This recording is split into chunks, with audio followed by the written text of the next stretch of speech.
Hello everyone, and welcome to the Quarterly Market Review. Today, we will discuss the global economy and financial markets and what transpired in the third quarter of 2021. If you have tuned into these conversations before, you know that we like to start with a balanced perspective. On the left side of your screen, you see the case for optimism. The first bullet tells us that the vaccine is being rolled out globally. In fact, according to the New York Times, as of October 11th, almost 3.7 billion people have received at least one dose of the vaccine, almost half of the world's population. The second bullet tells us that the economic drag from the pandemic may in fact be fading. This as a result of economies opening back up and as we all learn new ways of being productive. Now the third bullet point is a positive signal that things are looking up, but the potential impact can be considered a slight drag, which is why we have it on the other side of the page as well, along with other reasons for caution. Now the reason why we have it on the left is that if the Fed sees that they could take their foot off the accelerator in terms of monetary policy, that means that they must be seeing things going well in the economy. But on the other side of the page, we have it there as the second bullet point, because if they do see things heated up, they may have to start removing some of that stimulus, possibly raising interest rates, and that could have a dampening effect on the resurgence. The first bullet point on the right side of the page is something a lot of people have been talking about, and that is the question about whether or not, or what happens if inflation isn't transitory or temporary, as a lot of the commentators and even the Fed had suggested in previous periods. This could have implications for consumers, for interest rates, and in turn asset prices, meaning if interest rates go up, there's a question mark about what impact that could have on stocks and other assets. And the third bullet point on the right, we've talked a lot about China recently. The media is talking a lot about China. And in particular, we're really talking about the recent crackdown on certain business sectors by the Chinese government, plus its struggling real estate market, both or all of which could have global implications if they go unchecked. In regard to how the pandemic's weight on the economy might be lifting, this slide uses air travel and hotel data as a proxy or proxies for economic activity. On the left, we see the return of air traffic since early last year. It's been a bit patchy, but still a positive trend, as you can see. And we still haven't gotten back to where we were in March of last year just yet. On the right, we actually see that hotel occupancy rates are at 63%. Right around its two-decade median, and about 13 to 15% above where we were last year. Now last year's line is that light blue line at the bottom. So you see that the gold line shows where we are this year, again, right around that 18 to 19 year median. We're not going to spend too much time on this slide, but it is a nice, easy graphical way to talk about inflation. If you look at both sides of the page, you see that the shopping cart has the same number of goods and services in it. On the left side, it only takes a little bit of money to buy those goods and services, but on the right side of the page, which represents a period of high inflation, it takes much more money to buy the same amount of goods and services. Since inflation is and has been such a big topic lately, we thought we'd dive in and take a look at how it's calculated. We often hear the term CPI as a measure of inflation. This stands for Consumer Price Index, and although there are multiple varieties of this calculation, it basically represents the level of price change over a period of time for a basket of goods and services. As you can see here, housing is by far the largest component, and if you combine that with food and transportation, that adds up to about 73% of the calculation. So as consumers, we might be able to identify that inflation is here or is coming, and we might defer big ticket purchases like appliances, cars, or big vacations, but the fact that a big portion of the CPI calculation is basic necessities means that inflation will most likely find its way into most consumers' household spending. In previous discussions, you may have heard us mention that inflation expectations can become a self-fulfilling prophecy. The reason is that if consumers expect prolonged inflation, they may actually decide to make their purchases sooner before the price goes up. If more people flood into these goods and services, the impact can be inflation. That said, despite recent inflation in the 5% range, it seems that the market still sees this as temporary, as evidenced by the current break-even rate on the page here of 2.52%. While this is certainly higher than the 1.5% in October of last year, it doesn't indicate a sense of panic. And 2.5% inflation might actually be seen as healthy if it were to materialize. As the heading on this page implies, sometimes you can't just look at a data point from the beginning and end of a period to understand what happened in between. This time, we're talking about the yield curve. The two darker blue lines on the page represent the yield curve from June 30th and from September 30th. It really doesn't matter which is which because they're right on top of each other, implying that yields didn't move during the period. However, in early August, investors piled into treasuries thinking that the Delta variant and other factors were going to short-circuit the rebound.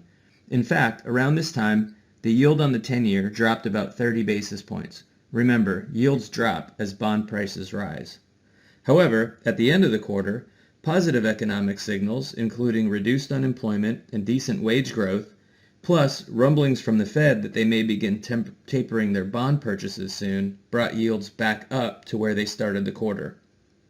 Ultimately, there are so many factors at play, it is nearly impossible to say definitively what will happen next or why.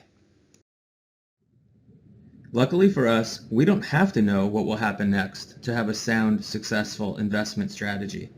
In fact, even when it comes to something as fundamental as U.S. Treasury yields, a strategy equally as fundamental, diversification, can help protect us from potentially adverse situations.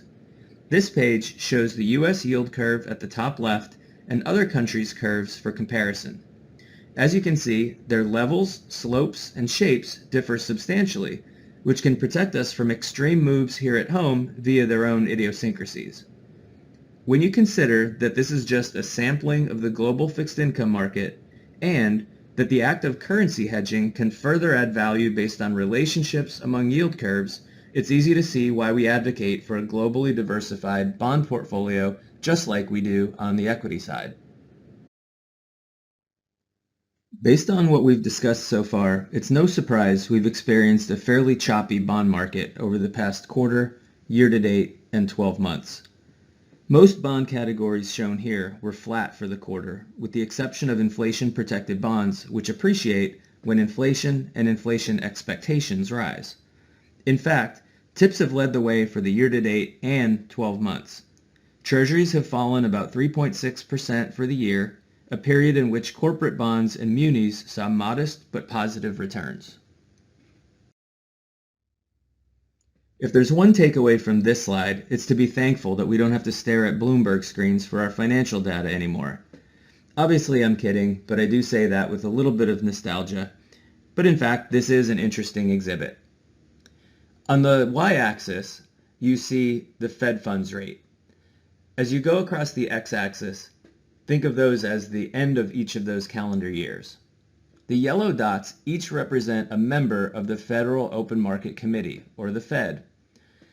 And each of these dots represents where that member thinks the Fed funds rate is going to be at the end of each calendar year.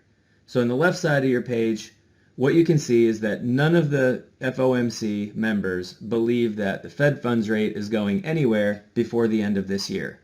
But as you move farther to the right, you see more and more members, and eventually all of the members, feeling that eventually the Fed funds rate will go up.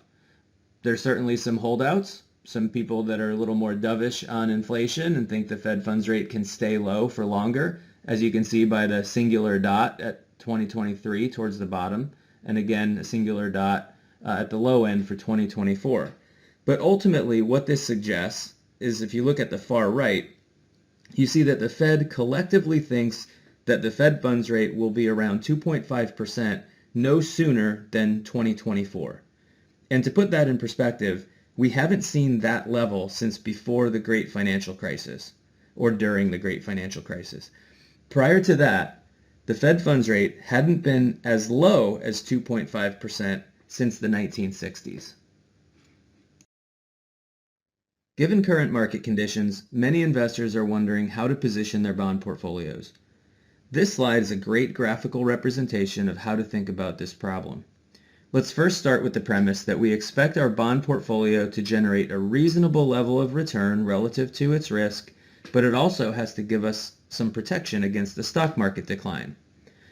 This graph is a new spin on the risk-return chart. On the x-axis, instead of having volatility or standard deviation, this time we're looking at the category's correlation to the S&P 500 or stocks. On the y-axis, instead of having total return, we have the yield of these investments.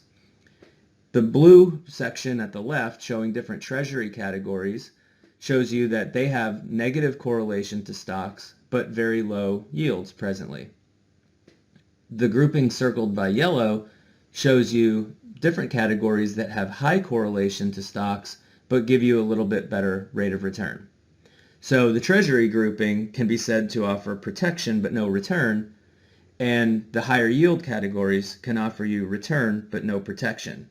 So we just want to make sure we put in perspective that when we try to look at our portfolio and see that it's generating or expected to generate a low rate of return, we might be enticed to move into some of these riskier categories, but what we have to recognize when doing so is that we could potentially be eliminating some of that equity hedge that is a main function of the bond portion of a total portfolio. There are a lot of other data points on here, what some might be considered alternative investments, and anybody who's interested in talking about other types of fixed income securities to blend into a portfolio, we're always happy to have that conversation. Here we are, well into our conversation today, and just now starting to talk about stocks.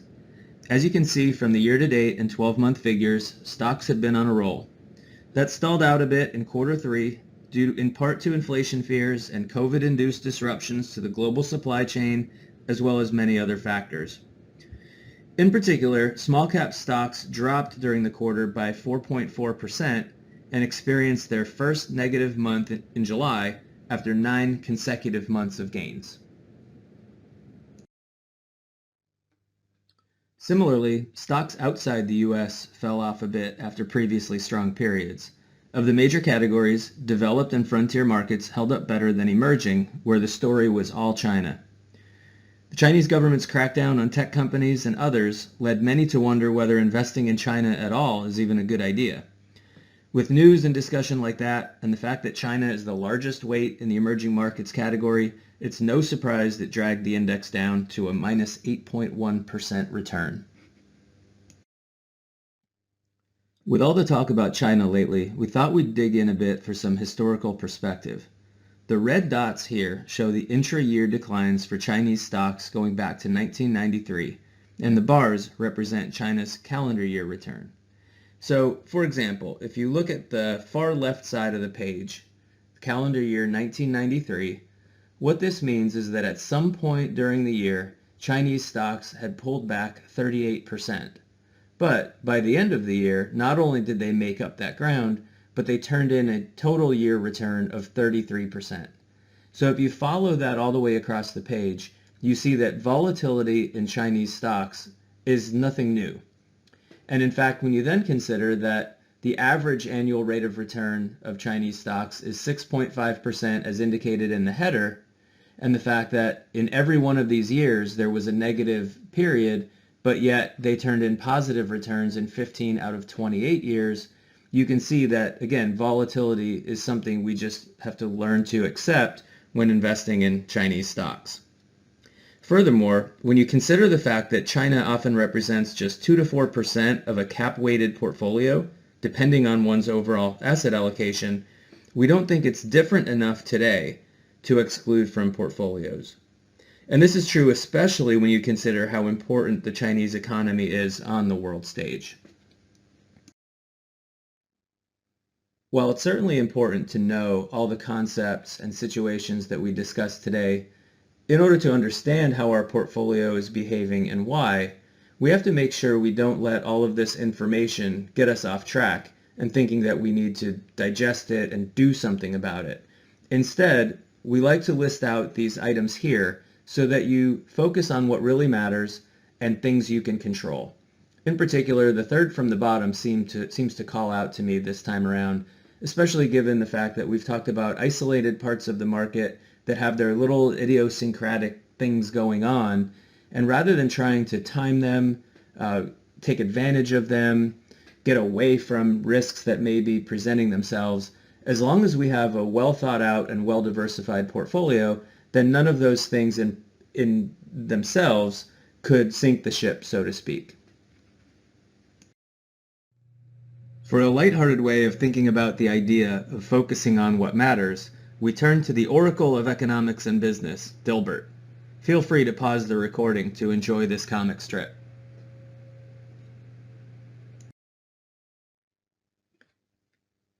I hope you enjoyed our presentation today and maybe learned a thing or two.